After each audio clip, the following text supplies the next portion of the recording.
वाहिगुरु जी।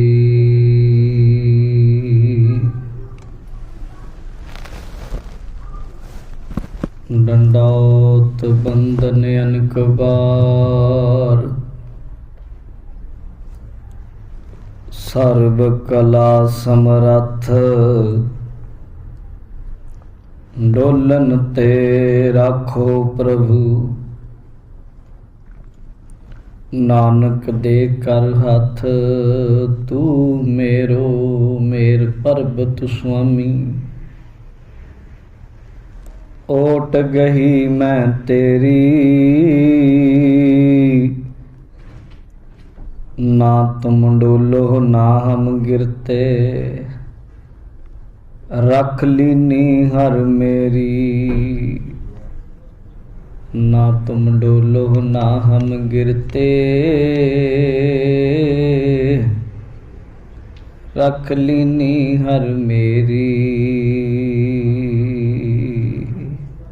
सतनाम श्री वाहिगुरु साहिब जी।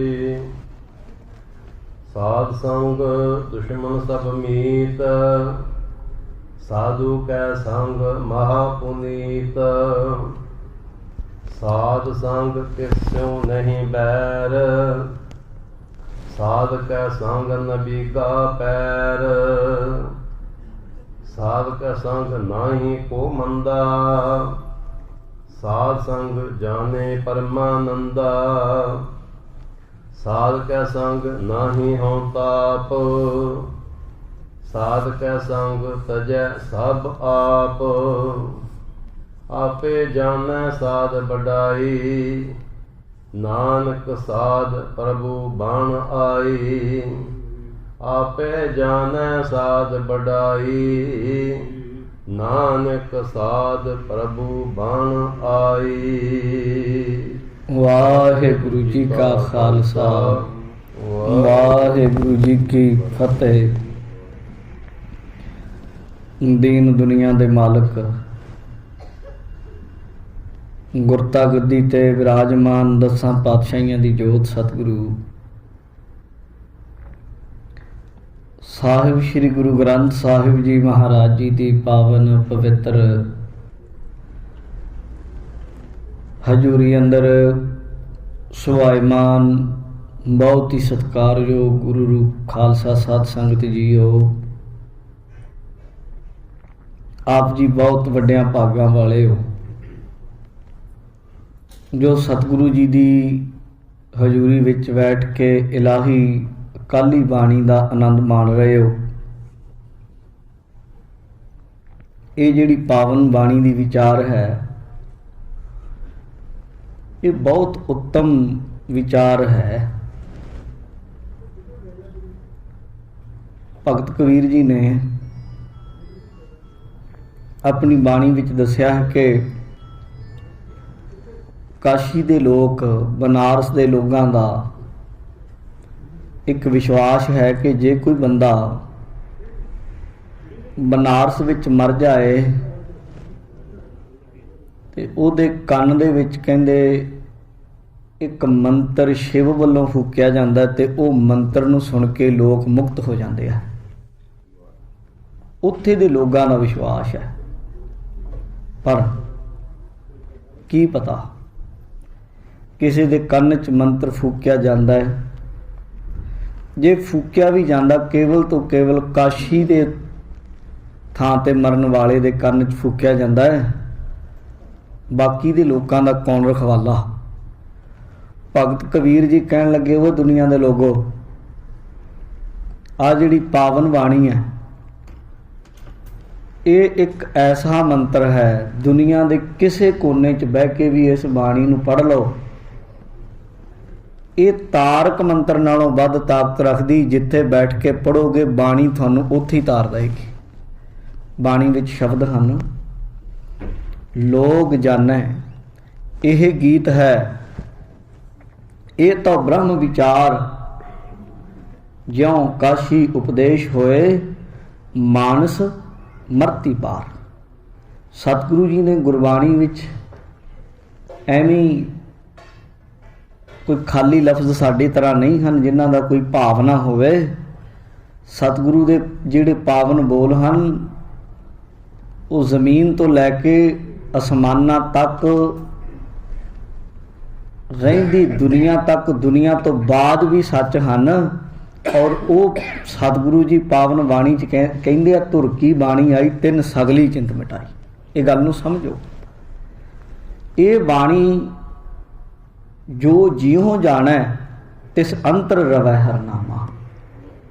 ये सानू सतगुरु ने जिहड़ी तुरकी बाणी दिती है, ये बाणी जीवां दा उद्धार करदी है, बशर्ते गुरसिख इस गुरबाणी नाल जुड़ जाए। तो आप जी बड़े अदब सत्कार नाल पावन बाणी दे कीर्तन नाल जुड़दे हो। आओ लड़ीवार कथा विचार श्री गुरु ग्रंथ साहब महाराज जी की लड़ीवार सुखमनी साहब जी की बाणी चल रही है, जिस दियां हुण तक 6 अष्टपदियां 7वीं अष्टपदी दे 2 बंद हो चुके हैं। तीजे बंद विच आओ जाणीए गुरु साहब संतां दी महिमा। नाम जपण वाले जिन्ना सास गिरासना विसरै हरनामा मन मंत, उन्हां संत जनां दी महिमा किस तरीके करदे सरवण करिए जी। साध संग दुश्मन सब मीत। सतगुरु महाराज कहंदे साध संग दुश्मन सब मीत। अगर साधुआं दी संगत कर लई जाए तो फिर की हुंदा, उहदा प्रभाव मन उत्ते ऐसा पैंदा है। महाराज कहंदे दुश्मन भी मित्र बन जाते हैं। 2 तरीकों नाल इस पंक्ति नूं लिया जा सकता है। एक तो जी साडे असल साडे अंदर साडा अपना ही साडा दुश्मन बनिया होया। साडे ज्ञान इंद्रे, साडे नेत्र, साडी जुबान, साडे कन्न, साडा नक, साडी चमड़ी साडे दुश्मन बने हुए। वो किवें? अखां हन जिहड़ियां अखी सूतक वेखना पर तरे पर धन रूप। कन्नी सूतक कन्न पै लायत वारी खाहे, नाल कह दिता नानक हंसा आदमी बद्धे जमपुर जाहे। जिहड़ा इन्हां नेत्रां नूं इह ज्ञान इंद्रियां नूं गलत तरीके वरतदा है, सतगुरु गुरु नानक देव महाराज कहंदे ये जिहड़े इस बंदे दे कोल 5 परमेश्वर ने ज्ञान लैण लई ज्ञान इंद्रे दित्ते आ, अगर इन्हां दी गलत वरतों करदा है, दुर्वरतों करदा है, ते ये जिहड़े इहदे मित्र हन, जिहड़े इहदे नाल जन्म लए, ते कहंदे इहदे दुश्मन बन जाणगे। ते ये दुश्मन बना के इहनूं कहंदे नानक हंसा आदमी, हंस वर्गा जीव बद्धे जमपुर जाहे, पर जमा दे राह दे उत्ते गल च संगल पा के ले जाया जाएगा। ये दुश्मन बन जाते। पर जदों गुरमुखां दी संगत करदे हां जी, ते महाराज कहंदे जिहड़े साडे औगण हन, साडे दुश्मन हन, पंजाब विच जांदे हुण ते वो चीज़ां अलोप हो गईयां। पर पुराने समयां दे विच जदों किते किसी जिमींदार ने ट्रैक्टर लैके जाना, ਉਹਦੇ ਪਿੱਛੇ ਟਰਾਲੀ ਪਾਈ ਹੋਣੀ, ਉਹਦੇ ਪਿੱਛੇ ਕੁਝ ਸ਼ਬਦ ਲਿਖੇ ਜਾਂਦੇ ਸੀ। ਪਤਾ ਨਹੀਂ ਉਹਨਾਂ ਨੇ ਕਿਵੇਂ ਲਿਖਵਾਏ, ਪਰ ਕਈ ਲਫ਼ਜ਼ ਐਸੇ ਸਨ ਜਿਹੜੇ ਬਿਲਕੁਲ ਸੱਚ ਸਨ। ਕਈਆਂ ਤੇ ਲਿਖਿਆ ਹੁੰਦਾ ਰੱਬ ਨਾ ਕਿਸੇ ਦਾ ਵੈਰੀ, ਬੈਰੀ ਤੇਰੇ ਐਬ ਬੰਦਿਆ। ਬਾਣੀ ਨੇ ਕਹਿ ਦਿੱਤਾ ਨਾਨਕ ਔਗਣ ਜੇਤੜੇ ਤਿਤੜੇ ਗਲੀ ਜੰਜੀਰ। ਜਿੰਨੇ ਬੰਦੇ ਦੇ ਔਗਣ ਹਨ ਸਾਧ ਸੰਗਤ, ਉਹ ਇਨਸਾਨ ਦੇ ਗਲ ਵਿੱਚ ਸੰਗਲ ਪਾਏ ਜਾਂਦੇ ਹਨ ਔਗਣਾਂ ਦੇ। पर जदों किते साधुआं दी गुरमुखां दी संगत होवे ते सतगुरु महाराज कहंदे साध कै संग दुश्मन, साध संग दुश्मन सब मीत। दुश्मन भी मित्र बन जाते हैं। पहला तो ये है जिहड़े जिहड़ी साडे ज्ञान इंद्रे साडे दुश्मन बने, फिर वो दूजे पासे चल पैंदे आ। इन्हां नेत्रां दे नाल वो बाणी पढ़न लग जाता है, ये जुबान दे नाल मिठा बोलण लग जाता है। इन्हां इस चमड़ी दे नाल हत्थां पैरां दे नाल सतगुरु दे दर ते आउण लग जांदा, फिर ये मित्र बन जाते हैं। पहला तो ये, दूजा दुश्मन सब मीत। बारी तौर ते भी संसार विच भी साधुआं दी संगत करन दे नाल जिहड़े सच्ची मिच्ची जिन्हों असीं जानी दुश्मन कहने हैं जी, वो भी मित्र बन जाते हैं। दुश्मनी है कादी? साध संगत हौमे दी है, हंकार दी है। जदों कोई बंदा हंकार छड्ड दिंदा है, ਉਹਦਾ ਦੁਸ਼ਮਣ ਕੋਈ ਰਹਿੰਦਾ ਹੀ ਨਹੀਂ। ਕਿੰਨਾ ਕੁ ਚਿਰ ਰਹਿ ਜਾਏਗਾ ਜਦੋਂ ਸੱਚੀ ਮੁੱਚੀ ਕੋਈ ਸਾਧ ਸੰਗਤ, ਇੱਕ ਤੇ ਅੱਜ ਵੀ ਸਾਧ ਤੁਰੇ ਫਿਰਦੇ, ਬੱਗਾਂ ਦੇ ਬੱਗ ਤੁਰੇ ਫਿਰਦੇ, ਉਹ ਤੇ ਸਾਧ ਸੰਗਤ ਇੱਕ ਦੂਜੇ ਦੇ ਦੁਸ਼ਮਣ ਬਣੇ ਆ। ਤੁਸੀਂ ਉਹਨਾਂ ਨੂੰ ਵੇਖ ਕੇ ਆਖੋਗੇ ਜੀ ਇਹ ਸਾਧਾਂ ਦੇ ਨਾਲ ਦੁਸ਼ਮਣ ਮਿੱਤਰ ਬਣਦੇ ਆ? ਨਹੀਂ। ਅਸਲ ਸਾਧੂ ਉਹਦੇ ਕਿਤੇ ਸੰਗਤ ਵਿੱਚ ਸੰਤ ਬਾਬਾ ਜਰਨੈਲ ਸਿੰਘ ਜੀ ਖਾਲਸਾ ਭਿੰਡਰਾਂ ਵਾਲੇ, ਉਹਨਾਂ ਦਾ ਜੀਵਨ ਕਿਤੇ ਵੇਖੋ। ਅੱਜ ਵੀ ਭਾਜਪਾ ਦਾ ਬੰਦਾ, RSS ਦਾ ਕੱਟੜ ਬੰਦਾ ਸੁਬਰਮਨਿਅਮ ਸਵਾਮੀ ਕਦੇ ਵੇਖਿਓ ਸੁਣਿਓ? ਇੱਕ ਵਾਰ ਸੰਤ ਬਾਬਾ ਜਰਨੈਲ ਸਿੰਘ ਜੀ ਨੂੰ ਮਿਲਿਆ। ਸਾਰੀ ਭਾਜਪਾ ਮੌਕੇ ਦੀ ਸਰਕਾਰ, ਜਿੰਨੇ ਭਾਰਤ ਦੇ ਲੋਕ ਸਨ, ਉਹਨਾਂ ਨੇ ਸੰਤ ਬਾਬਾ ਜਰਨੈਲ ਸਿੰਘ ਦੇ ਉੱਤੇ ਪਤਾ ਨਹੀਂ ਕੀ ਕੁਝ ਆਖਿਆ, ਅੱਤਵਾਦੀ, ਵੱਖਵਾਦੀ, ਕੀ ਕੁਝ ਆਖਿਆ। ਪਰ ਉਹ ਮਹਾਂਪੁਰਸ਼ਾਂ ਨੂੰ ਬੰਦਾ ਇੱਕ ਵਾਰ ਮਿਲਿਆ, ਉਹਨੇ ਅੱਜ ਤੱਕ ਮੁੜ ਕੇ ਨਹੀਂ ਆਖਿਆ। ਉਹ ਅੱਜ ਵੀ ਬੈਠਾ ਉੱਥੇ ਉਹਨਾਂ ਦੇ ਵਿੱਚ ਬੈਠਾ ਵੀ ਕਹਿੰਦਾ ਵੀ ਬਾਬਾ ਜਰਨੈਲ ਸਿੰਘ ਜੀ ਸੱਚੇ ਸੰਤ ਸਨ। ਉਹ ਨਾ ਕੋਈ ਵੱਖਵਾਦੀ ਸੀ, ਨਾ ਕੋਈ ਅੱਤਵਾਦੀ ਸੀ, ਉਹ ਤਾਂ ਰੱਬ ਨਾਲ ਜੁੜਿਆ ਸੀ। ਅਗਰ ਸੱਚਾ ਸੰਤ ਹੋਵੇ ਤੇ ਅੰਦਰੋਂ ਸਾਧ ਸੰਗਤ ਦੁਸ਼ਮਣੀ ਦੀ ਜੜ ਮੇਟ ਦਿੰਦਾ ਹੈ। ਤੇ ਮਹਾਰਾਜ ਕਹਿੰਦੇ ਸਾਧੂਆਂ ਦੀ ਸੰਗਤ ਨਾਲ ਦੁਸ਼ਮਣ ਵੀ ਮਿੱਤਰ ਬਣ ਜਾਂਦੇ ਹਨ। ਸਾਧੂ ਕੈ ਸੰਗ ਮਹਾ ਪੁਨੀਤ। ਪਾਤਸ਼ਾਹ ਜੀ ਕਹਿੰਦੇ ਹਨ ਸਾਧੂ ਕੈ ਸੰਗ ਮਹਾ ਪੁਨੀਤ। ਪੁਨੀਤ ਸ਼ਬਦ ਸਾਧ ਸੰਗਤ, ਜਦੋਂ ਕਿਸੇ ਨੂੰ ਕਹੀਏ ਪਵਿੱਤਰ, ਤੇ ਵਾਰ-ਵਾਰ 3 ਵਾਰ ਕਹਿ ਦਈਏ ਨਾ, ਫਿਰ ਪੁਨੀਤ ਸ਼ਬਦ ਉੱਥੇ ਜੁੜਦਾ ਹੈ। 3 ਵਾਰ ਪਵਿੱਤਰ ਕਹਿ ਦਈਏ ਤੇ 1 ਵਾਰ ਪੁਨੀਤ ਬਣਦਾ। ਬਾਣੀ ਵਿੱਚ ਵੀ ਆਉਂਦਾ ਪਵਿੱਤਰ ਪਵਿੱਤਰ ਪਵਿੱਤਰ ਪੁਨੀਤ। ਤੇ ਮਹਾਰਾਜ ਕਹਿੰਦੇ ਸਾਧੂ ਕੈ ਸੰਗ, ਜੇ ਗੁਰਮੁਖਾਂ ਦੀ ਕਿਤੇ ਸੰਗਤ ਹੋ ਜਾਏ ਤੇ ਜੀਵਨ ਪੁਨੀਤ ਹੋ ਜਾਂਦਾ ਹੈ। ਪੁਨੀਤ ਵੀ ਕੋਈ ਥੋੜਾ ਨਹੀਂ, ਮਹਾ ਪੁਨੀਤ, ਬਹੁਤਾ ਹੀ ਸ਼ੁੱਧ ਹੋ ਜਾਂਦਾ ਹੈ। ਸਾਧੂ ਦੀ ਸੰਗਤ ਵਿੱਚ ਰਹਿ ਕੇ ਬੰਦੇ ਨੂੰ ਜੀਉ ਨਿਰਮਲ, ਬਾਹਰੋਂ ਨਿਰਮਲ, ਅੰਦਰੋਂ ਵੀ ਔਰ ਬਾਹਰੋਂ ਵੀ। ਗੁਰਸਿੱਖ ਦਾ ਆਚਰਣ ਵੀ ਪਵਿੱਤਰ ਹੋ ਜਾਂਦਾ ਤੇ ਬਾਹਰੀ ਤੌਰ ਤੇ, ਸਰੀਰਕ ਤੌਰ ਤੇ ਵੀ ਉਹ ਸ਼ੁੱਧਤਾ ਵਾਲਾ ਹੋ ਜਾਂਦਾ ਹੈ। ਕਈ ਬੰਦੇ ਬਾਹਰੋਂ ਤਾਂ ਧੋਤੇ ਹੁੰਦੇ ਆ ਪਰ ਅੰਦਰੋਂ ਮੈਲੇ ਹੁੰਦੇ, ਬਾਹਰੋਂ ਪਵਿੱਤਰ ਹੋ ਸਕਦੇ ਪਰ ਅੰਦਰ ਦੀ ਮੈਲ ਕਿਤੇ ਜਾਂਦੀ ਨਹੀਂ। ਕਬੀਰ ਜੀ ਕਹਿੰਦੇ ਬਾਹਰੋਂ ਧੋਤੀ ਤੁੰਬੜੀ, ਵਿੱਚੋਂ ਵਿਸ ਨਕੋਰ। ਇਹਨਾਂ ਨੂੰ ਬਾਹਰੋਂ ਤਾਂ ਪਵਿੱਤਰ ਕਹਿ ਸਕਦੇ ਪਰ ਮਹਾਪੁਨੀਤ ਨਹੀਂ ਹੋ ਸਕਦੇ।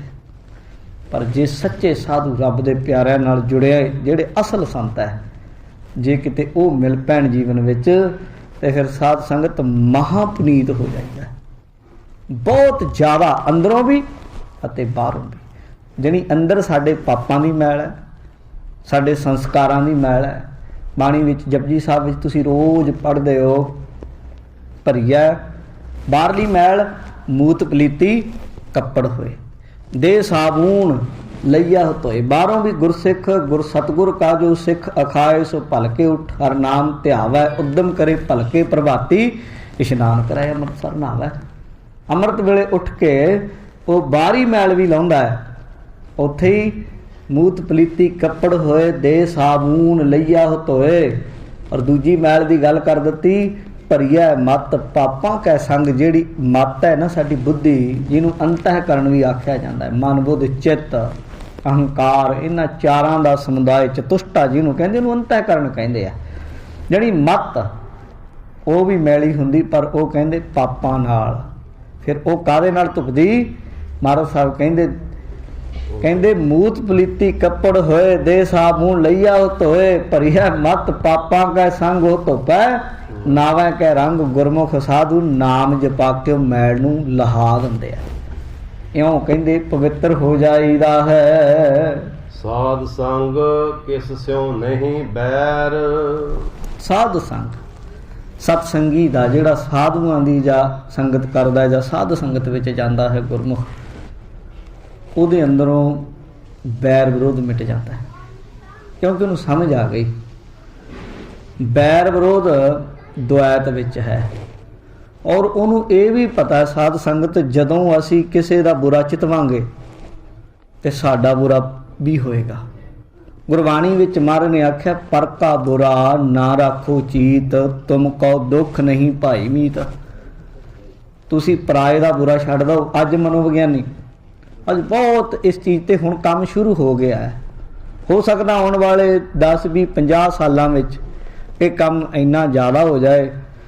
ਜਿਹੜੀ ਗੱਲ ਗੁਰਬਾਣੀ ਕਹਿ ਰਹੀ ਹੈ ਨਾ, ਪਰਾਏ ਦਾ ਬੁਰਾ ਨਾ ਰੱਖੋ ਚਿੱਤ ਵਿੱਚ, ਤੇ ਤੁਹਾਨੂੰ ਦੁੱਖ ਨਹੀਂ ਲੱਗੇਗਾ। ਅੱਜ ਵੀ ਲੋਕੀ ਪਰੇਸ਼ਾਨ ਹੈ, ਦੁੱਖ ਹੈ, ਤਕਲੀਫ ਵਿੱਚ ਹੁੰਦੇ ਆ, ਤੇ ਅੱਜ ਇਸ ਤਰ੍ਹਾਂ ਦੇ ਡਾਕਟਰ ਨੇ, ਲਿਸਨਰ ਨੇ, ਸੁਣਦੇ ਆ ਤੁਹਾਡੀ ਗੱਲ, ਉਹ ਬੰਦੇ ਨੂੰ ਦੇਖਦੇ ਆ ਇਹਦੇ ਮਨ ਵਿੱਚ ਕੀ ਗੱਲ ਹੈ, ਉਹਨੂੰ ਤਰੀਕੇ ਨਾਲ ਉਹਨੂੰ ਘੁਮਾ ਕੇ ਬੁਰਾਈ ਉਹਦੇ ਅੰਦਰੋਂ ਕੱਢਣ ਦਾ ਯਤਨ ਕਰਦੇ ਆ ਤਾਂ ਕਿ ਇਹਦੇ ਅੰਦਰੋਂ ਬੁਰਾਈ ਨਿਕਲੇ ਤੇ ਸੁਖੀ ਹੋ ਜਾਵੇ। ਜਿਹੜੀ ਦੂਜੇ ਦੀ ਬੁਰਾਈ ਹੈ ਸਾਡੇ ਅੰਦਰ, ਅਸੀਂ ਰੱਖਦੇ ਹਾਂ ਬੁਰਾਈਆਂ, ਔਗਣ, ਸਾਡਾ ਸੁਭਾਅ ਬਣਿਆ ਹੋਇਆ। ਅਸੀਂ ਸੁਣੀ ਜਾਂਦੇ ਹਾਂ। ਇੱਕ ਮਹਾਤਮਾ ਦਾ ਬਹੁਤ ਵੱਡਾ ਵਚਨ ਆਉਂਦਾ, ਉਹਦੇ ਕੋਲ ਇੱਕ ਬੰਦਾ ਭੱਜਿਆ ਗਿਆ ਬੜੀ ਤੇਜ਼ੀ ਨਾਲ, ਜਾ ਕੇ ਸੰਤ ਨੂੰ ਕਹਿਣ ਲੱਗਾ, ਦਰਵਾਜ਼ਾ ਖਟਖਟਾਇਆ ਮਹਾਤਮਾ ਨੂੰ। ਸੰਤ ਜੀ ਕਹਿਣ ਲੱਗੇ, ਦਰਵਾਜ਼ਾ ਖੋਲ੍ਹਿਆ ਥੋੜ੍ਹਾ ਜਿਹਾ, ਬਾਹਰ ਦਰਵਾਜ਼ਾ ਪੱਟ ਨਹੀਂ ਖੋਲ੍ਹ ਦਿੱਤਾ, ਬਾਹਰ ਦਰਵਾਜ਼ੇ 'ਚ ਖੜ ਗਏ ਵੀ ਅੰਦਰ ਨਾ ਆ ਜਾਏ। ਕਹਿੰਦੇ ਹਾਂ ਭਾਈ। ਕਹਿਣ ਲੱਗਾ ਜੀ ਤੁਸੀਂ ਇੱਕ ਗੱਲ ਸੁਣੀ ਹੈ? ਸੰਤ ਕਹਿਣ ਲੱਗੇ ਭਾਈ ਰੁਕ ਹਜੇ ਕਹੀ ਨਾ ਗੱਲ, ਪਹਿਲਾਂ ਦੱਸ ਤੂੰ ਜਿਹੜੀ ਗੱਲ ਦੀ ਮੈਨੂੰ ਇਤਲਾਹ ਦੇਣ ਲੱਗਾ ਹੈ ਜਾਂ ਜਿਹੜੀ ਗੱਲ ਮੈਨੂੰ ਦੱਸਣ ਲੱਗਾ ਹੈ, ਕੀ ਉਹ ਗੱਲ ਸੱਚੀ ਹੈ? ਦੂਜੀ ਗੱਲ, ਜਿਹੜੀ ਗੱਲ ਤੂੰ ਮੈਨੂੰ ਦੱਸਣ ਲੱਗਾ ਹੈ, ਕੀ ਉਹ ਗੱਲ ਦਾ ਮੈਨੂੰ ਕੋਈ ਫਾਇਦਾ ਹੈ? ਤੀਜੀ ਗੱਲ, ਜਿਹੜੀ ਗੱਲ ਤੂੰ ਮੈਨੂੰ ਦੱਸਣ ਲੱਗਾ ਹੈ, ਕੀ ਉਹ ਗੱਲ ਮੇਰੇ ਕਿਸੇ ਕੰਮ ਦੀ ਹੈ? ਉਹ ਬੰਦਾ ਕਹਿਣ ਲੱਗਾ ਜੀ ਗੱਲ ਇਹ ਹੈ ਵੀ ਇਹ ਵੀ ਨਹੀਂ ਮੈਨੂੰ ਪਤਾ ਉਹ ਗੱਲ ਸੱਚੀ ਹੈ, ਤੇ ਇਹ ਵੀ ਨਹੀਂ ਪਤਾ ਮੈਨੂੰ ਤੁਹਾਡੇ ਕਿਸੇ ਕੰਮ ਦੀ, ਕਿਉਂਕਿ ਤੁਹਾਡੇ ਕੰਮ ਦੀ ਤਾਂ ਹੈ ਨਹੀਂ, ਤੇ ਇਹ ਵੀ ਗੱਲ ਨਾਲ ਹੈ ਵੀ ਉਹਦਾ ਤੁਹਾਨੂੰ ਫਾਇਦਾ ਕੋਈ ਨਹੀਂ, ਕਿਉਂਕਿ ਨਿੰਦਾ ਚੁਗਲੀ ਕਿਸੇ ਦੀ ਕੀ ਭਲਾ ਕਰਦੀ। ਸੰਤ ਕਹਿਣ ਲੱਗੇ ਮਹਾਤਮਾ, ਕਹਿੰਦੇ ਜਿਹੜੀ ਗੱਲ ਦਾ ਮੈਨੂੰ ਫਾਇਦਾ ਨਹੀਂ, ਜਿਹੜੀ ਗੱਲ ਚੰਗੀ ਨਹੀਂ ਤੇ ਜਿਹੜੀ ਗੱਲ ਸੱਚੀ ਨਹੀਂ, ਤੇ ਉਹ ਮੈਨੂੰ ਕਾਹਨੂੰ ਦੰਨਾ ਭਈ ਇਹੋ ਜਿਹਾ ਕੂੜ ਕਬਾੜ ਜਾ ਕਿਤੇ ਹੋਰ ਸੁੱਟ। ਜਿਹੜੀ ਸੰਤ ਜਨ ਇੰਨੇ ਜਾਗੇ ਹੋਏ ਹੁੰਦੇ, ਉਹ ਕਿਸੇ ਦੀ ਬੁਰਾਈ, ਭੈੜੇ ਔਗਣ ਆਪਣੇ ਅੰਦਰ ਵੜ ਨਹੀਂ ਦਿੰਦੇ। ਕਬੀਰ ਜੀ ਨੇ ਉਹਨੂੰ ਆਪਣੇ ਤਰੀਕੇ ਨਾਲ ਆਖਿਆ, ਕਹਿੰਦੇ ਗੁਰ ਦਿਖ ਲਾਈ ਮੋਰੀ, ਜਿਤ ਮਿਰਗ ਪੜਤ ਹੈ ਚੋਰੀ। ਕਹਿੰਦੇ ਮੇਰੇ ਗੁਰੂ ਨੇ ਮੈਨੂੰ ਮੋਰੀਆਂ ਦਿਖਾ ਦਿੱਤੀਆਂ, ਸਾਡੇ ਕੰਨ ਨੇ, ਸਾਡੇ ਅੱਖਾਂ ਨੇ, ਸਾਡੇ ਜ਼ੁਬਾਨ ਹੈ, ਗਿਆਨ ਇੰਦਰੀਆ, ਜਿਹੜੇ ਇਹਨਾਂ ਵਿੱਚ ਦੀ ਔਗਣਾ ਰੂਪੀ ਹਿਰਨ ਅੰਦਰ ਆਉਂਦੇ ਆ, ਤੇ ਸਾਡੇ ਸਾਧ ਸੰਗਤ ਜੀ ਸਾਡੇ ਅੰਦਰੋਂ ਜਿਹੜੀ ਸ਼ੁਭ ਗੁਣਾਂ ਦੀ ਖੇਤੀ ਆ ਉਹਨੂੰ ਚਰ ਕੇ ਚਲੇ ਜਾਂਦੇ ਆ। ਗੁਰੂ ਸਾਹਿਬ ਕਹਿੰਦੇ ਗੁਰ ਦਿਖ ਲਾਈ ਮੋਰੀ, ਜਿਤ ਮਿਰਗ ਪੜਤ ਹੈ ਚੋਰੀ। ਮੂੰਦ ਲੀਏ ਦਰਵਾਜੇ, ਬਾਜੀ ਅਲੇ ਅਨਹਦ ਵਾਜੇ। ਕਹਿੰਦੇ ਮੈਂ ਤਾਂ ਫਿਰ ਉਹ ਦਰਵਾਜ਼ੇ ਬੰਦ ਕਰ ਲਏ, ਜਣੀ ਨੇਤਰਾਂ ਨਾਲ, ਕੰਨਾਂ ਨਾਲ, ਨਾਸਕਾਂ ਨਾਲ, ਰਸਨਾ ਨਾਲ, ਚਮੜੀ ਸਪਰਸ਼ਤਾ ਨਾਲ ਕਿਸੇ ਦੇ ਔਗਣ ਨਹੀਂ ਇਕੱਠੇ ਕਰਦਾ। ਤੇ ਕਹਿੰਦੇ ਜਦੋਂ ਅੰਤਰਮੁਖੀ ਹੋ ਗਿਆ, ਫਿਰ ਬਾਜੀ ਵਾਲੇ ਅਨਹਦ ਵਾਜੇ, ਸ਼ਬਦ ਸੁਰਤ ਨਾਲ, ਸੁਰਤ ਸ਼ਬਦ ਨਾਲ ਜੁੜ ਗਈ, ਤੇ ਫਿਰ ਬ੍ਰਹਮੰਡੀ ਕੀਰਤਨ, ਬੈਕੁੰਠੀ ਕੀਰਤਨ ਅੰਦਰ ਚੱਲ ਪਿਆ। ਮਹਾਰਾਜ ਸਾਹਿਬ ਕਹਿੰਦੇ ਸਾਧ ਸੰਗ ਕਿਸ ਸਿਉ ਨਹੀਂ ਬੈਰ, ਉਹ ਬੈਰ ਵਿਰੋਧ ਰੱਖਦਾ ਹੀ ਨਹੀਂ, ਉਹ ਬੁਰੇ ਦਾ ਭਲਾ ਹੀ ਕਰਦਾ ਹੈ। ਗੁੱਸਾ, ਬਾਣੀ ਕਹਿੰਦੀ ਫਰੀਦਾ ਬੁਰੇ ਦਾ ਭਲਾ ਕਰ, ਗੁੱਸਾ ਮਨ ਨਾ ਹੰਡਾਏ। ਬੁਰੇ ਦਾ ਭਲਾ ਵੀ ਕਰ, ਪਰ ਧਿਆਨ ਰੱਖੀ ਗੁੱਸੇ 'ਚ ਨਾ, ਗੁੱਸਾ ਮਨ ਨਾ ਹੰਡਾਏ। ਗੁੱਸਾ ਨੁਕਸਾਨ ਕਰਦਾ ਹੈ। ਜੇ ਤੂੰ ਬੈਰ ਵਿਰੋਧ ਛੱਡ ਦੇਂਗਾ, ਗੁੱਸਾ ਛੱਡ ਦੇਂਗਾ, ਬਾਬਾ ਜੀ ਕਹਿੰਦੇ ਦੇਹੀ ਰੋਗ ਨਾ ਲੱਗਈ, ਪੱਲਾ ਸਭ ਕੁਛ ਪਾਏ। ਤੇ ਕਹਿੰਦੇ ਦੇਹੀ ਬਚੀ ਰਹੇਗੀ। ਇਉਂ ਇਹਨਾਂ ਚੀਜ਼ਾਂ ਨੂੰ ਸਮਝ ਕੇ ਉਹ ਗੁਰਮੁਖ ਹੈ ਜਿਹੜਾ, ਉਹ ਬੈਰ ਕਿਸੇ ਨਾਲ ਨਹੀਂ ਕਰਦਾ। ਉਹਦੇ ਸਾਰੇ ਕੋਈ ਦੁਸ਼ਮਣੀ ਉਹਦੇ ਨਾਲ ਕਰੇ, ਉਹਦੇ ਨਾਲ ਵੀ ਉਹ ਮਿੱਤਰਤਾ ਹੀ ਨਿਭਾਉਣ ਦਾ ਯਤਨ ਕਰਦੇ ਹਨ। ਇਉਂ ਕਹਿੰਦੇ ਸਤਸੰਗੀ ਹੈ ਜਿਹੜਾ, ਸਾਧੂਆਂ ਦੀ ਸੰਗਤ ਕਰਨ ਵਾਲਾ, ਕਿਸੇ ਦਾ ਬੈਰੀ ਨਹੀਂ ਹੁੰਦਾ। ਸਾਧ ਕਾ ਸੰਗ ਨ ਬੀਗਾ ਪੈਰ। ਕਹਿੰਦੇ ਜਿਹੜਾ ਗੁਰਮੁਖ ਸਾਧ ਸੰਗਤ ਕਰਨ ਲੱਗ ਜਾਏ, ਉਹ ਬੰਦਾ ਬੁਰਾਈ ਤੋਂ ਬਚ ਜਾਂਦਾ। ਗਲਤ ਪਾਸਾ, ਵਿੰਗਾ ਪਾਸਾ, ਟੇਢਾ ਪਾਸਾ ਜਿਹੜਾ, ਉਧਰ ਪੈਰ ਨਹੀਂ ਰੱਖਦਾ। ਉਹ ਆਪਣੇ ਚਰਨਾਂ ਨੂੰ, ਆਪਣੇ ਪੈਰਾਂ ਨੂੰ ਗਲਤ ਪਾਸੇ ਲੈ ਕੇ ਨਹੀਂ ਜਾਂਦਾ। ਉਹਨੂੰ ਗੁਰਬਾਣੀ, ਕਿਉਂਕਿ ਗੁਰਬਾਣੀ ਪੜ੍ਹਨ ਨਾਲ, ਸੁਣਨ ਨਾਲ ਬਾਰ-ਬਾਰ ਪਤਾ ਲੱਗ ਜਾਂਦਾ ਵੀ ਜੇ ਮੈਂ ਬੁਰੇ ਕੰਮ ਕਰਾਂਗਾ ਤਾਂ ਫਿਰ ਉਹਦਾ ਫਲ ਮੈਨੂੰ ਭੋਗਣਾ ਪਏਗਾ। ਬਾਣੀ 'ਚ ਲਿਖਿਆ ਪਾਪ ਕਮਾਉਂਦਿਆਂ ਤੇਰਾ कोई ना बेली राम। अन काहे रातड़िया सुन बाट दुहेली राम, केड़े पासे फसिया मन अचेत, पाप ते डर रहे हो पापी मना, पाप अचेत भी ना हो जाए। अचेत किवें? जानबुझ के तो करदा ही करदा है बंदा। अचेत का मतलब ये है कि किते भुलेखे नाल तुरे जांदे आ भी किते कीड़ी ते पैर रखा जाता, सावधान होकर चली भी किते कोई अचेतपने विच भी पाप ना हो जाए। तो जदों गुरमुख इन्ना जाग के चलदा साध संगत, फिर वो गलत पासे किवें जाएगा? जदों किते बंदा हंकार विच आउंदा, जदों किते अपने आपे विच चलदा, उदों गलतियां हुंदियां ने। अजामल दी साखी गुरबाणी विच अजामल पापी जग जाना, गुरबाणी विच दिता है। अजामल अपने गुरु की शरण विच रहिंदा रहा, 12 साल पढ़ाई विद्या पढ़दा रहा। संत आखदे रहे आ राह ना जाई शहर दे, परां दी जांदा रहा।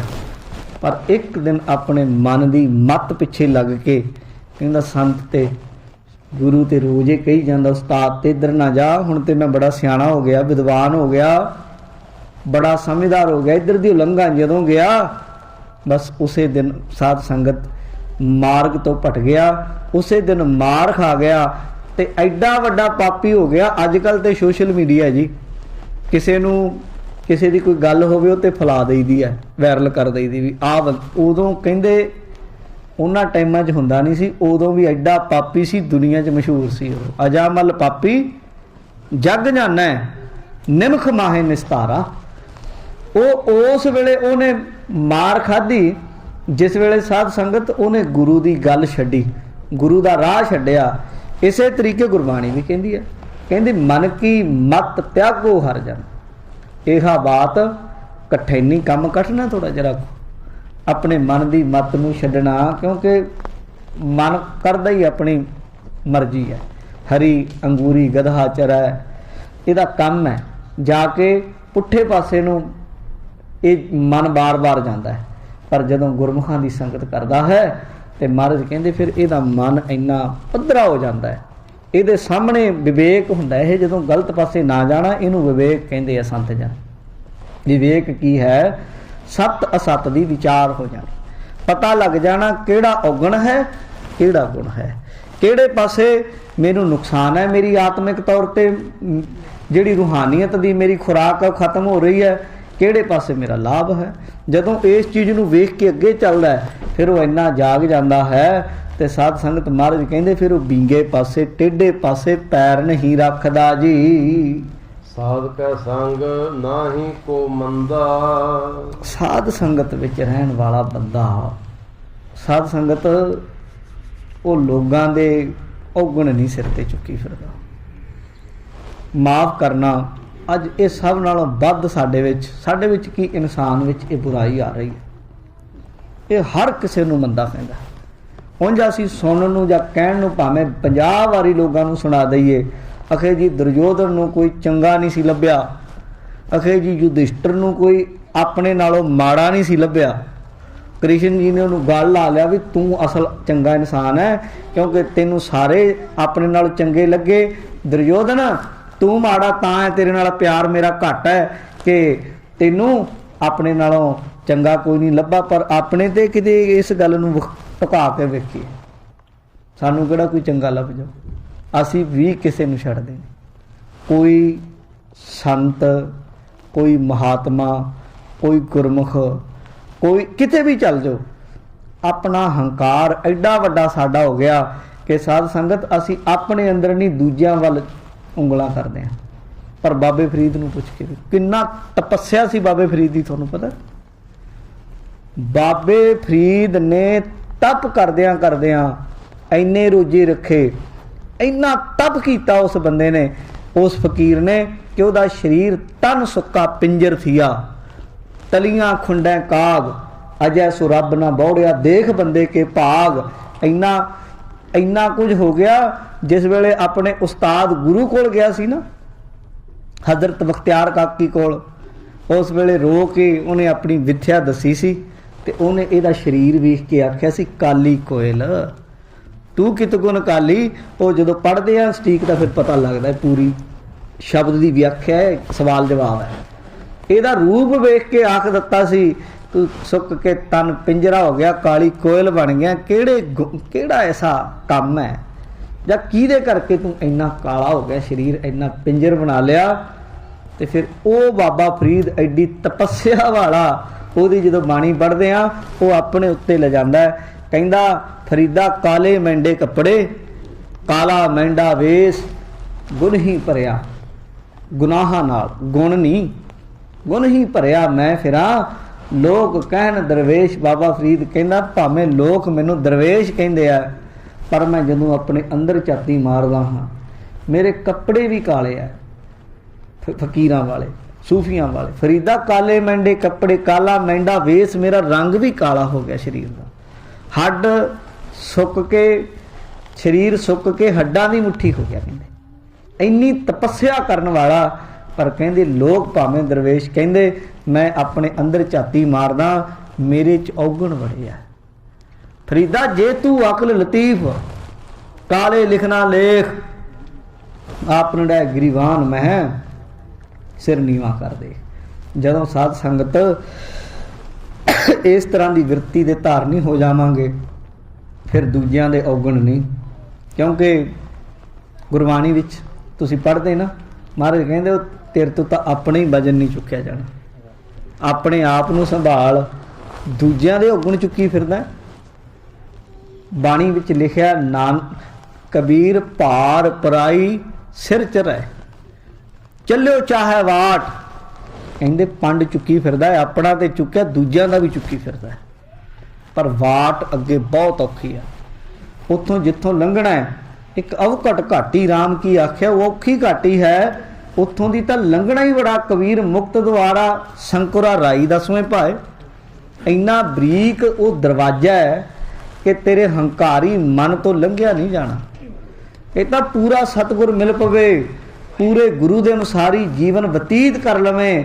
ਐਸਾ ਸਤਿਗੁਰ ਜੇ ਮਿਲੈ, ਤੁੱਠਾ ਕਰੇ ਪਸਾਓ, ਮੁਕਤ ਦੁਆਰਾ ਮੋਕਲਾ ਕਰ ਸਕਦਾ ਹੈ। ਸਹਿਜੇ ਆਵੋ ਜਾਓ, ਪਰ ਆਪਣੇ ਹੰਕਾਰ ਦਾ ਮਾਰਿਆ।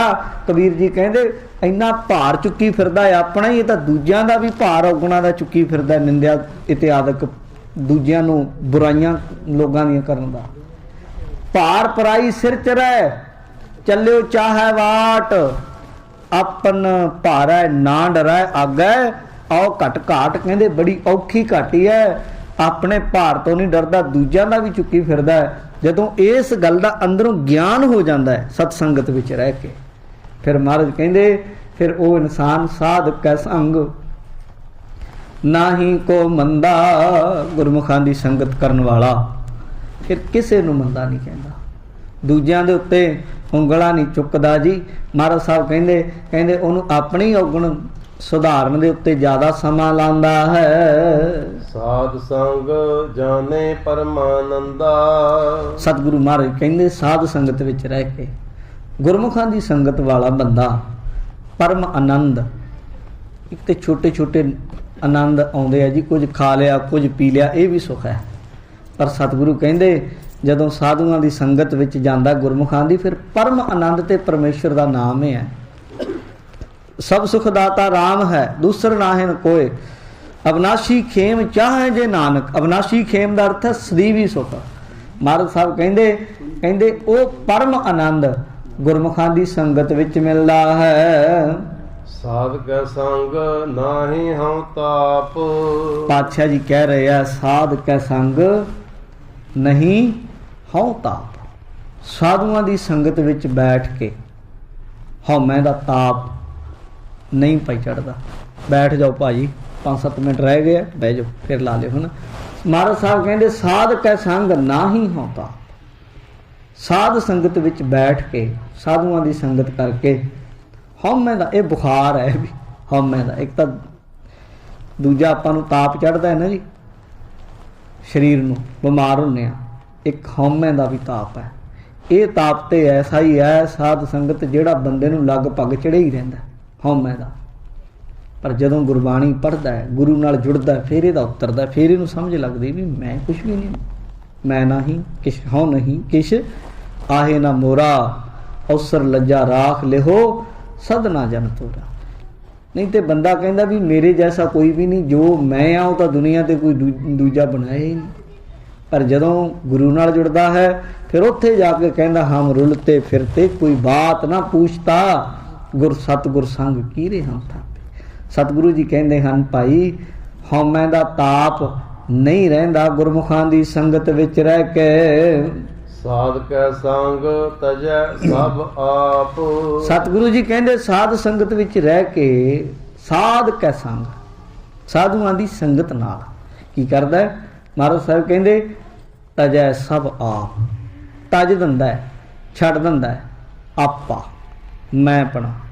जिन्ना चिर जब लग मेरी मेरी करै, जिन्ना चिर मेरी मेरी करदा सी, बाणी कहंदी तब लग काज एक नहीं सरै। ये बथेरा जोर लाउंदा, बहुत कुछ करना चाहुंदा पर होया कुछ भी नहीं। जब मेरी मेरी मिट जाए तब प्रभ काज सवारा है। जदों ये कहंदा मेरे वस दी गल नहीं, मैं कुछ भी नहीं कर सकता। हे मेरे वाहिगुरु मैनू कुछ भी नहीं आउंदा, मैनू तरना नहीं आउंदा, मैनू बाहर निकलना नहीं आउंदा। हे मेरे वाहिगुरु तू बांह फड़ के मैनू कढ लै। ते महाराज साहब कहंदे फिर कढ लैंदा। साध कै संग तजै सब आप, आपा कबीर जी दा आउंदा ना इतिहास, गुरबाणी विच भी आउंदा श्लोक। किसी पंडितां ब्राह्मणां ने हंकार दे वस संत दी भगत दी बेइज्जती करन लई ढंडोरा आपे ही पिटवा दिता अपने वालों। कल नूं भगत कबीर दे घर भोजन होवेगा, लंगर लगेगा। कबीर जी दा अपनी हालत उन्हां बाणी च लिखी है। कहंदे इन्नी हालात ऐसे सन कि घर दे जी ऐसे सन, वो कहंदे एक दो मंदिर एक दो बाट। साध आउंदे आ संत, दो घरे पहलां बैठे हुंदे आ, दो चार राह च हुंदे आ। हमको साथर उनको खाट। घर च मंजे इन्ने क सन जिन्ने घर दे जी। कबीर जी खाट जणी मंजे संतां नूं दे दिंदे ते घर दे जीआं नूं कहंदे आपां थल्ले लेट जावांगे।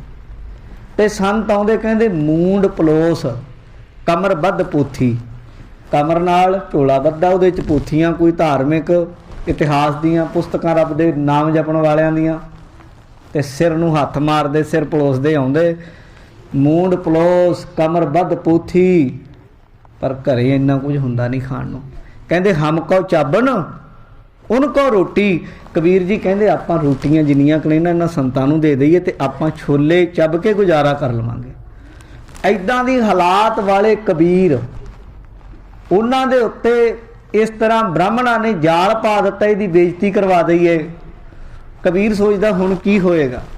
ਬੜੀ ਭੱਜ ਨੱਠ ਕੀਤੀ, ਬੰਦਿਆਂ ਕੋਲ ਗਿਆ, ਕੋਈ ਉਧਾਰ ਸੁਧਾਰ ਦੇ ਦਿਓ, ਕੱਲ ਦਾ ਕੰਮ ਗੁਜ਼ਾਰ ਲਵਾਂ, ਪਰ ਗਰੀਬ ਨੂੰ ਕੌਣ ਦੇਵੇ। ਬਾਣੀ ਕਹਿੰਦੀ ਨਿਰਧਨ ਆਦਰ ਕੋਈ ਨਾ ਦੇ, ਲੱਖ ਯਤਨ ਕਰੈ ਉਹ ਚਿੱਤ ਨਾ ਕਰੇ। ਨਿਰਧਨ ਬੰਦੇ ਨੂੰ ਕੋਈ ਆਦਰ ਨਹੀਂ ਦਿੰਦਾ। ਇੱਕੋ ਘਰ ਦੇ ਦੋ ਭਰਾ ਹੋਣ, ਇੱਕ ਅਮੀਰ ਹੋਵੇ ਇੱਕ ਗਰੀਬ ਹੋਵੇ, ਪਰ ਸਾਧ ਸੰਗਤ ਗਰੀਬ ਨੂੰ ਕੋਈ ਨਹੀਂ ਪੁੱਛਦਾ, ਅਮੀਰ ਅੱਗੇ ਸਾਰੇ ਹੱਥ ਜੋੜਦੇ ਆ। ਬਾਣੀ 'ਚ ਲਿਖਿਆ ਨਿਰਧਨ ਸਰ ਧਨ ਦੋਨੋਂ ਭਾਈ, ਪ੍ਰਭ ਕੀ ਕਲਾ ਨਾ ਮੇਟੀ ਜਾਈ। ਜੋ ਸਰਧਨ ਨਿਰਧਨ ਕਹਿ ਜਾਏ, ਜੋ ਨਿਰਧਨ ਸਰਧਨ ਕਹਿ ਜਾਏ, ਆਗੇ ਬੈਠਾ ਪੀਠ ਫਿਰ ਆਏ। ਜੋ ਸਰਧਨ ਨਿਰਧਨ ਕਹਿ ਜਾਏ, ਦੀਆ ਆਦਰ ਲਿਆ ਬੁਲਾਏ। ਜੇ ਗਰੀਬ ਦੇ ਘਰੇ ਕਿਤੇ ਅਮੀਰ ਭਰਾ ਜਾਵੇ, ਉਹ ਗਲੀ 'ਚ ਖੜ ਕੇ ਆਵਾਜ਼ ਮਾਰਦਾ, ਪਰ ਧਨੀ ਦੇ ਕਿਤੇ ਭਰਾ ਵੀ ਚਲਾ ਜਾਵੇ, ਬਾਹਰੋਂ ਕਹਿੰਦਾ ਉਹਨੂੰ ਕਹਿ ਦੇ ਹੈ ਨਹੀਂ ਇੱਥੇ, ਕਿਤੇ ਕੁਝ ਮੰਗਣੇ ਆਇਆ ਹੋਵੇਗਾ। ਕਹੇ ਫਿਰ ਕਬੀਰ ਜੀ ਨੇ ਇਹ ਉਦਾਹਰਨਾਂ ਦੇ ਕੇ ਫਿਰ ਅੰਦਰ ਲੈ ਗਏ ਗੱਲ। ਕਹਿੰਦੇ ਜਿਵੇਂ ਬਾਹਰੀ ਦੁਨੀਆ 'ਚ ਨਿਰਧਨ ਬੰਦਿਆਂ ਦੀ ਪੁੱਛ ਨਹੀਂ ਨਾ ਕੋਈ, ਐਦਾਂ ਹੀ ਰੱਬ ਦੀ ਦਰਗਾਹ 'ਚ ਵੀ ਸੱਚੇ ਧਨ ਨਾਮ ਬਿਨਾ ਪੁੱਛ ਨਹੀਂ। ਕਹੇ ਕਬੀਰ ਨਿਰਧਨ ਹੈ ਸੋਈ, ਜਾਂ ਕਹਿ ਹਿਰਦੈ ਨਾਮ ਨਾ ਹੋਈ। ਇਸ ਤਰੀਕੇ ਸਮਝਾਉਂਦਿਆਂ ਹੋਇਆਂ ਉਹ ਕਬੀਰ ਜੀ ਨੂੰ ਕੋਈ ਉਧਾਰ ਵੀ ਨਾ ਦੇਵੇ, ਦੇਣਾ ਕਿੱਥੋਂ। ਬੜੀ ਹਿੰਮਤ ਕੀਤੀ, ਮਿਹਨਤ ਕੀਤੀ, ਬਣਿਆ ਕੁਝ ਨਾ। ਅਗਲੀ ਸਵੇਰ ਹੁੰਦਿਆਂ ਬਾਹਰ ਜਾ ਕੇ ਕਿਤੇ ਲੁਕ ਕੇ ਬੈਠ ਗਏ। ਪ੍ਰਭੂ ਅੱਗੇ ਅਰਦਾਸਾਂ ਕਰਨ ਲੱਗੇ, ਹੇ ਮੇਰੇ ਰੱਬ, ਹੇ ਰੱਬਿਲ ਕੁਲ ਆਲਮੀ, ਸਾਰੀ ਦੁਨੀਆ ਦੇ ਮਾਲਕ, ਸਭ ਦੀ ਰੱਖਦਾ, ਮੇਰੀ ਵੀ ਰੱਖ ਲੈ। ਕਬੀਰ ਜੀ ਦੀ ਸੁਰਤ ਜੁੜ ਗਈ। ਐਸੀ ਸੁਰਤ ਜੁੜੀ, ਕਿਸੇ ਰੱਬ ਨੇ ਕਿਸੇ ਗੁਰਮੁਖ ਦੇ ਦਿਲ ਵਿੱਚ ਭਾਵਨਾ ਪਾ ਦਿੱਤੀ। ਉਹਨੇ ਪਹਿਲਾਂ ਹੀ ਸੁਖਣਾ ਸੁਖੀ ਹੋਈ ਸੀ, ਕਿਤੇ ਮਨ 'ਚ ਜਿਵੇਂ ਫੁਰਨਾ। ਕਈ ਬੰਦੇ ਸੁਖਣਾ ਦਾ ਵੀ ਵਿਰੋਧ ਕਰਦੇ, ਯਾਨੀ ਮਨ ਦੇ ਵਿੱਚ ਉਹਨੇ ਇਹ ਸ਼ਰਧਾ ਰੱਖੀ ਸੀ ਇਸ ਦਿਨ ਕਬੀਰ ਦੇ ਘਰ ਲੰਗਰ ਲਾਉਣਾ। ਕੋਈ ਸੇਠ ਸੀ ਉਹਦੇ, ਕੋਈ ਉਹਦੀ ਇੱਛਾ ਪੂਰੀ ਹੋਈ ਸੀ ਤੇ ਸਾਧ ਸੰਗਤ ਜਾ ਕੇ ਕਬੀਰ ਦੇ ਘਰੇ ਲੰਗਰ ਲਾ ਦਿੱਤਾ। ਲੰਗਰ ਐਡਾ ਵੱਡਾ ਲਾਇਆ, ਛਕਣ ਵਾਲਿਆਂ ਨੂੰ ਕਿਹਾ ਲੰਗਰ ਤੇ ਛਕਣਾ, ਨਾਲ ਭਾਂਡੇ ਵੀ ਲੈ ਜਾਓ ਚੁੱਕ ਕੇ। ਸ਼ਾਮਾਂ ਨੂੰ ਕਬੀਰ ਦੀ ਜੈ ਜੈਕਾਰ ਕਰਦੇ ਲੋਕੀ ਜਾ ਰਹੇ ਆ। ਕਬੀਰ ਨਿਕਲ ਕੇ ਬਾਹਰ ਆਇਆ, ਜੈ ਕਬੀਰ ਪੁੱਛਦੇ ਕਬੀਰ ਜੀ ਆਪ। ਉਹ ਭਾਈ ਕਬੀਰ ਕਬੀਰ ਕਰਦੇ ਜਾਂਦੇ, ਲੋਕਾਂ ਨੂੰ ਪਤਾ ਵੀ ਨਾ ਵੀ ਕਬੀਰ ਇਹ ਹੈ, ਕੌਣ ਜਾਣਦਾ। ਖਾਣ ਤੇ ਬਥੇਰੇ ਆ ਗਏ। ਉਹ ਕਹਿੰਦੇ ਕਬੀਰ ਨੇ ਲੰਗਰ ਲਾਇਆ ਬਈ ਬਹੁਤ ਵੱਡਾ। ਤੇ ਜਿਸ ਵੇਲੇ ਜਾ ਕੇ ਕਬੀਰ ਨੇ ਦੇਖਿਆ, ਕਬੀਰ ਤੋਂ ਰਹਿ ਨਾ ਹੋਇਆ, ਰੋ ਪਿਆ। ਤੇ ਕਬੀਰ ਨੇ ਫਿਰ ਬਾਣੀ ਵਿੱਚੋਂ ਸ਼ਬਦ ਉਚਾਰਿਆ, ਕਹਿੰਦੇ ਨਾ ਹਮ ਕੀਆ ਨਾ ਕਰ ਹੈਂਗੇ, ਨਾ ਕਰ ਸਕੈ ਸ਼ਰੀਰ, ਕਿਆ ਜਾਨੋ ਕਿਆ ਹਰ ਕੀਆ, ਭਇਆ ਕਬੀਰ ਕਬੀਰ। ਕਹਿੰਦੇ ਜਬ ਬਾਬਾ ਰਵਿਦਾਸ ਜੀ ਕਹਿੰਦੇ ਜਬ ਹਮ ਹੋਤੇ, ਜਦੋਂ ਤਾਂ ਮੈਂ ਸੀ ਨਾ ਉਹਨਾਂ ਚਿਰ ਤੂੰ ਨਹੀਂ ਹੁੰਦਾ। ਜਬ ਹਮ ਹੋਤੇ ਤਬ ਤੂੰ ਨਹੀਂ, ਅਬ ਤੂੰ ਹੀ ਮੈਂ ਨਹੀਂ। ਕਹਿੰਦੇ ਹੁਣ ਤੂੰ ਆ ਗਿਆ ਤੇ ਹੁਣ ਮੈਂ ਨਹੀਂ ਲੱਭਦਾ ਕਿਤੇ। ਤੇ ਇਉਂ ਸਤਿਗੁਰੂ ਜੀ ਕਹਿੰਦੇ ਆ, ਕਹਿੰਦੇ ਹਉਮੈ ਦਾ ਇਹ ਬਹੁਤ ਵੱਡਾ ਤਾਪ ਹੈ। ਪਰ ਇਹ ਬੰਦੇ ਨੂੰ ਵੀ ਮੇਰੇ ਵਰਗਾ ਕੋਈ ਸਿਆਣਾ ਨਹੀਂ, ਮੇਰੇ ਵਰਗਾ ਧਨੀ ਨਹੀਂ। ਮਹਾਰਾਜ ਕਹਿੰਦੇ ਸਾਧ ਕੈ ਸੰਗ ਤਜੈ ਸਭ, ਸਾਧ ਕੈ ਸੰਗ ਨਾਹੀ ਹੋ ਤਾਪ, ਸਾਧ ਕੈ ਸੰਗ ਤਜੈ ਸਭ ਆਪ। ਆਪਾ ਭਾਵ ਮੈਂ ਪੁਣਾ ਇਹ ਮਿਟਾ ਦਿੰਦਾ ਹੈ। ਆਪੇ ਜਾਣੈ ਸਾਧ ਵਡਾਈ। ਸਾਧ ਦੀ ਵਡਿਆਈ ਕਿਤੇ ਕੀਤੀ ਜਾ ਸਕਦੀ? ਕੋਈ ਬੰਦਾ ਆਖੇ ਵੀ ਸਾਧ ਦੀ ਵਡਿਆਈ ਕਰ ਲਈਏ, ਸਾਧ ਨਹੀਂ। ਸਾਧ ਦੀ ਵਡਿਆਈ ਤਾਂ ਕੇਵਲ ਰੱਬ ਜਾਣਦਾ ਹੈ, ਪ੍ਰਭੂ ਜਾਣਦਾ ਹੈ। ਬੰਦੇ ਤਾਂ ਨਿੰਦਾ ਵੀ ਕਰ ਸਕਦੇ ਆ, ਬੰਦੇ ਤੇ ਉਸਤਤੀ ਵੀ ਕਰ ਸਕਦੇ ਆ। ਸਾਧ ਦੇ ਬਹੁਤ ਮੱਤ ਹੁੰਦੇ, ਸਾਧੂਆਂ ਦੇ ਬੜੇ ਤਰ੍ਹਾਂ ਦੇ ਰੂਪ ਹੁੰਦੇ ਸਾਧੂਆਂ ਦੇ। ਉਹ ਵਡਿਆਈ ਉਹੀ ਹੋ ਜਾਣਦਾ ਹੈ। ਨਾਨਕ ਸਾਧ ਪ੍ਰਭੂ ਬਣ ਆਏ। ਆਖਰੀ ਪੰਕਤੀ ਵਿੱਚ ਮਹਾਰਾਜ ਕਹਿ ਰਿਹਾ ਨਾਨਕ ਸਾਧ ਪ੍ਰਭੂ ਬਣ ਆਈ। ਮਹਾਰਾਜ ਕਹਿੰਦੇ ਸਾਧੂਆਂ ਦੀ ਰੱਬ ਨਾਲ ਬਣ ਆਈ ਬਈ। ਤੇ ਰੱਬ ਤੂੰ ਉਹਨਾਂ ਦਾ ਤੇਰੇ ਉਹੀ, ਤੂੰ ਉਹਨਾਂ ਦਾ ਤੇ ਤੇਰੇ ਉਹ ਹੋ ਗਏ। ਤੇ ਇਸ ਤਰੀਕੇ ਉਹਨਾਂ ਨੇ ਆਪ ਇਸ ਜਨਮ ਨੂੰ ਸਫਲ ਕੀਤਾ। ਤੇ ਜਿਹੜੇ ਉਹਨਾਂ ਗੁਰਮੁਖਾਂ ਦੇ ਨਾਲ ਜੁੜੇ ਜੀ, ਉਹਨਾਂ ਦੇ ਇਹ ਲੋਕ ਸੁਖੀਏ ਪਰਲੋਕ ਸੁਹੇਲੇ ਹੋ ਜਾਂਦੇ ਹਨ। ਇਹ ਗੁਰੂ ਸਾਹਿਬ ਨੇ ਸ਼ਬਦ ਅੰਦਰ ਬਖਸ਼ਿਸ਼ ਕੀਤੀ ਹੈ ਜੀ। ਇੱਥੇ ਹੀ ਸਮੇਂ ਦੀ ਸਮਾਪਤੀ ਹੈ। ਹੋਈਆਂ ਭੁੱਲਾਂ ਦੀ ਖਿਮਾ। ਮੈਂ ਬੇਨਤੀ ਕਰਾਂਗਾ ਸੰਗਤਾਂ ਨੂੰ ਵੱਧ ਤੋਂ ਵੱਧ ਸੰਗਤ ਗੁਰੂ ਘਰ ਆਇਆ ਕਰੋ ਜੀ, ਕਿਉਂਕਿ ਤੁਹਾਡੇ ਮੈਨੂੰ ਦੱਸਿਆ ਗੁਰਮੁਖਾਂ ਨੇ ਵੀ ਲੈਸਟਰ ਵਿੱਚ ਵੀ ਪਹਿਲਾਂ ਗੁਰੂ ਘਰਾਂ ਵਿੱਚ ਬਹੁਤ ਸੰਗਤਾਂ ਆਉਂਦੀਆਂ ਸਨ, ਪਰ ਦਿਨ ਬਾ ਦਿਨ ਸਮੇਂ ਐਸੇ ਆਉਣ ਲੱਗ ਪਏ ਕਿ ਅਸੀਂ ਰੂਟੀਨ ਵਿੱਚ ਹੁਣ ਗੁਰੂ ਘਰ ਆਉਣਾ ਛੱਡ ਦਿੱਤਾ। ਪਰ ਸਾਧ ਸੰਗਤ ਠੀਕ ਹੈ, ਮੰਨਦੇ ਹਾਂ ਤੁਹਾਡੀਆਂ ਜ਼ਿੰਮੇਵਾਰੀਆਂ ਹਨ, ਪਰ ਅਸਲ ਜੀਵਨ ਦੀ ਸਫਲਤਾ ਸਤਸੰਗਤ ਵਿੱਚ ਹੋਣੀ ਹੈ। ਸਾਡਾ ਜੀਵਨ ਸਫਲ ਸਤਸੰਗ ਨੇ ਕਰਨਾ ਹੈ। ਅਗਰ ਸਾਡੀ ਜ਼ਿੰਦਗੀ 'ਚੋਂ ਸਾਡਾ ਗੁਰੂ ਨਾ ਰਿਹਾ ਨਾ, ਤੇ ਅਸੀਂ ਕੁਝ ਵੀ ਨਹੀਂ ਲਿਆ, ਹਾਸਲ ਕੀਤਾ, ਬਹੁਤ ਕੁਝ ਗਵਾ ਲਿਆ। ਇਸ ਲਈ ਰੂਟੀਨ ਬਣਾਓ, ਗੁਰੂ ਘਰ ਆਇਆ ਕਰੋ, ਆਪਣੇ ਬੱਚਿਆਂ ਨੂੰ ਇੱਧਰ ਨੂੰ ਜੋੜੋ। ਜਿੰਨੀਆਂ ਸੰਗਤਾਂ ਆਈਆਂ ਸਭਨਾਂ ਦਾ ਧੰਨਵਾਦ। ਅਗਲਾ ਪ੍ਰੋਗਰਾਮ ਬਹੁਤ ਹੀ ਸਤਿਕਾਰਯੋਗ ਭਾਈ ਹਰਵਿੰਦਰ ਸਿੰਘ ਜੀ ਸੈਕਟਰੀ ਸਾਡੇ ਇਸ ਗੁਰੂ ਘਰ ਦੇ, ਉਹ ਦੱਸਣਗੇ ਜੀ। ਵਾਹਿਗੁਰੂ ਜੀ ਕਾ ਖਾਲਸਾ, ਵਾਹਿਗੁਰੂ ਜੀ ਕੀ ਫਤਿਹ। ਵਾਹਿਗੁਰੂ ਜੀ ਕਾ ਖਾਲਸਾ, ਵਾਹਿਗੁਰੂ ਜੀ ਕੀ ਫਤਿਹ। ਸੰਗਤ ਜੀ ਆਪ ਜੀ ਨੂੰ